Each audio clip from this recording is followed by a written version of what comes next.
Sean Falconer here from Modern Athlete Magazine. You're joining us now live for another one of our series of Modern Athlete live talks. And these are brought to you by Traumeel, your reliable running partner. Of course, if you've never used Traumeel before, it's an effective relief for patients with acute musculoskeletal injury and inflammation. I use it myself, so I rate it quite highly. Thanks very much to sponsors for making these kinds of presentations possible. Today, we are joined by a longtime running friend of mine, Candyce Hall. I'm going to give you her bio in a second, but first of all, Candyce, how's it going? Hi, thank you for having me, Sean. Now, correct me if I'm wrong, but you've literally just recently got back from a run. You were just out on the trail just now, weren't you? I have showered very quickly. I promise not to get us lost or end up doing 2 hours instead of 1 hour or anything like it sometimes happens. Yeah, so that literally was what Candyce told me. Maybe we started doing it at 7 o'clock. Let's rather move it to 7:30, just in case somebody gets lost on the trails. So to introduce Candyce, she's a practicing biokineticist and coach based in Hout Bay in Cape Town.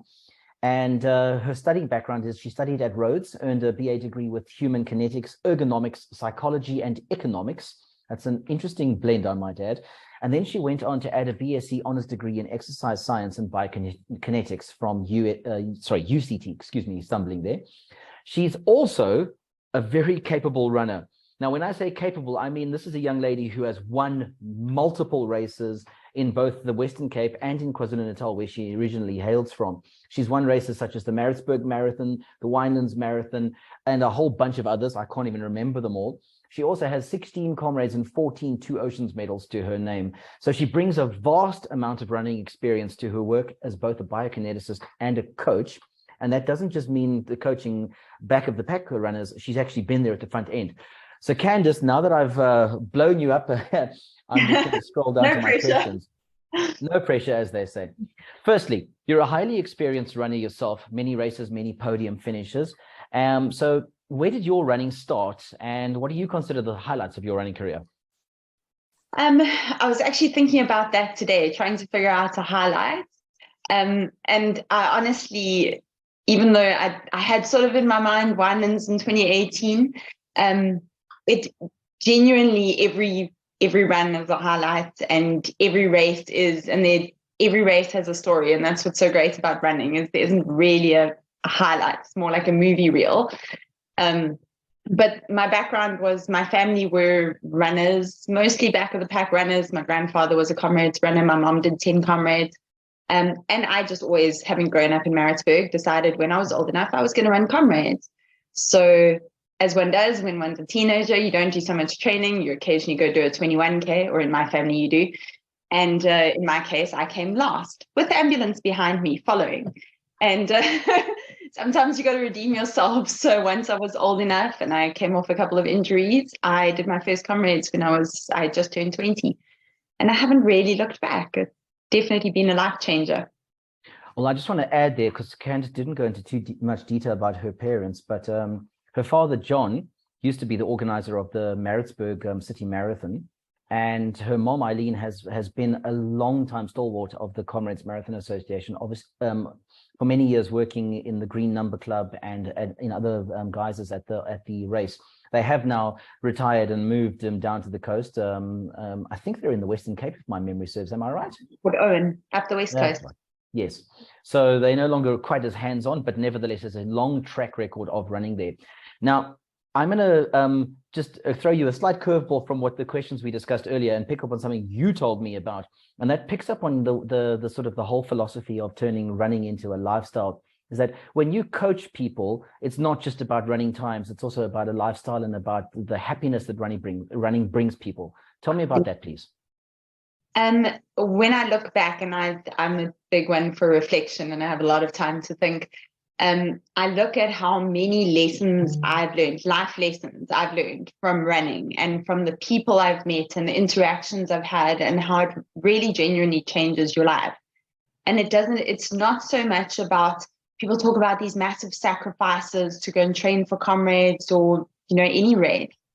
And it should never be that. It should be that you love doing it so much that you actually want to go out and train. There's difficult runs and it's tough, and there's days where you're going to learn other life lessons about how to push through and how to compromise and sometimes how to bail. But you learn so much about yourself. Yeah. And more than that, you end up with such amazing friends, and you see places you would never otherwise have seen, and you see places of, your own town, and experience things. And in my case, you get to choose places to eat breakfast after you run. So bonus, that's why we train. So another side note is that Candice is also very involved with the Carboneers running club down here in the Western Cape, having been part of the Carboneers up in Maritzburg. And it's a tradition that they always stand on one leg when they are on the podium and having their pictures taken. So as a commentator at races, I often stand on one leg too whenever Candice is on the podium, which is often. So I've learned to balance a lot. So tell me about your practice, specifically what you offer patients, because you're a biokineticist and a coach. So I'm assuming that means you cover training, it covers injury prevention and treatment, coaching, mental prep, the whole lot? It's yeah. One of my friends sent me back a message to say perhaps I should just send a highlights reel of people's bruises from massages, but we won't go there. But I do believe that so much of coaching, even with the elite guys that I used to coach, is about knowing the human being and the individual. And so I'm very privileged. I really have the best job in the world, because I get to spend an hour at a time with someone talking face to face, no phones, no distractions, about their lives. And because so much of training, so much of exercise, so much of your body is involved in your life and your emotions and stuff, what I do basically is just treat the whole human being. And sometimes it involves crying and laughing and a little bit of screaming and running away. And but it's an open door policy. I don't only coach runners. I don't only treat runners. Everyone's equal. But I do. I like to think, because I've been quite a damaged runner, fairly injured, had a few massive illnesses and things. I've had to learn to adapt myself. And as I've learned the skills to treat myself, I've been able to apply them to other people, which I think most athletes will agree they don't really care how it comes, so long as it helps them. Mm-hmm. Well, I definitely think that it's most unusual to have a top runner and a regular podium finisher also as a coach. So I'm sure that the athletes do enjoy tapping into that knowledge. Speaking of which, the main focus of this particular MA Live session is to talk about coaching. And given that it's January and the runners are getting going with their 2023 running programs and making their plans for the year, we want to talk about how does one set reachable or achievable targets for the running year? Where do you think athletes need to start? Well, I think first of all, since 2020, I don't know if we ever set long-term goals. Learning to roll with the punches is the way forward. So again, on the way of making it your lifestyle, have a consistent idea of where you want to go, more about how you want to feel. If you have an idea maybe of Comrades, be realistic about whether or not where you're at now can match what your goal is. So that would be the first thing, is sit down, meet yourself where you're at, be honest, maybe get someone else to be honest with you, because we're not always honest with ourselves. And then go, okay, where's a realistic goal to aim for? So if maybe you're a 4-hour 21K, say you want to get a little faster on that. If you're heading towards Comrades, maybe if you're close to qualifying, set that goal. Very much don't get pulled into this whole FOMO of into everything, because again, we've been through 2020. We don't want to waste that money on your wallets. Things change, injuries happen, lives change. Work one day at a time. Have a big goal in mind at the end, but then find the little goals in between to build into your lifestyle. So when you're setting, also I'd say the biggest thing is be honest with yourself. What is realistic for you to change? If you were to start training today, don't make a million changes in your life. Pick something that you could do in a month's time, 2 months' time, realistically. Well, I just want to point out, and I'm going to do this as diplomatically as I can, but in my head, I'm still 23. and I'm staying 23 till the day I die. Thank you very Exactly. much. That's about as honest as you're going to get from me. Okay, so and the trouble is people set programs according to that. They go, I want to win Comrades. And you go, okay, so what's your marathon time? 4.5 hours. But I took half an hour off last year. Okay, well, realistically, it gets exponentially harder. So let's maybe start with, you want to run Comrades. Maybe have a good day out, maybe enjoy it. And those goals are adjustable throughout the year. They don't have to stay there. Maybe you find, I know in my first season of running, I suddenly found I was a little bit faster than what I anticipated. And maybe goals changed. But it was good to know that I started my first marathon with a 5-hour goal, because it made me happy. Rather make realistic goals that you can exceed, rather than making things that are unachievable. Then you find yourself disappointed and unmotivated, and you last a week and you end up as another New Year's resolution gone wrong. Sure. So my next question is, an athlete has identified a target race or a goal time they want to chase after at a specific distance. Now they need to do this, start doing the training. How do you recommend an athlete construct a training program, taking into account work, family commitments, and everything else that life throws at you?